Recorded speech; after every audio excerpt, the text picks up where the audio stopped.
Hello friends, welcome to my channel. आज मैं आपके साथ शेयर करने जा रही हूँ ऐसे इम्पोर्टेंस ऑफ वाटर। मैं आपके साथ 15 लाइन शेयर करूँगी इंग्लिश में।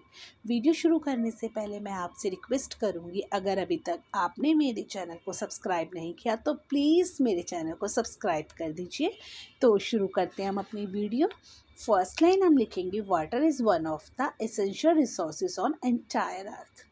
Second line हम लिखेंगे, what is the basic need of every life form on earth. Third line हम लिखेंगे, almost 70% of our body is made up of water. Fourth line हम लिखेंगे, water is the most precious gift to the humanity by the nature. Fifth line हम लिखेंगे, water is needed in every walk of life for drinking, cooking, washing clothes, sanitation, etc. Sixth line हम लिखेंगे, it is also used by farmers to grow crops, fruits and vegetables. Seventh line हम लिखेंगे, we should use water according to our need and requirements without wasting it. Eighth line हम लिखेंगे, we should also work towards maintaining the quality of water. Ninth line हम लिखेंगे, various practice like rain water harvesting, reusing water can be done to save water.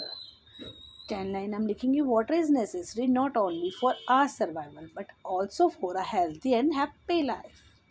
11th line हम लिखेंगे, water is important for our domestic, industry and agriculture purpose. 12 line हम लिखेंगे, almost 70% area of our earth is covered by water. 13 line हम लिखेंगे, we can live without food some days but we cannot live without water. 14 line हम लिखेंगे, water is required not only for humans but also for plants and animals. 15 और last line हम लिखेंगे, we must use water wisely and also save water for our future generation.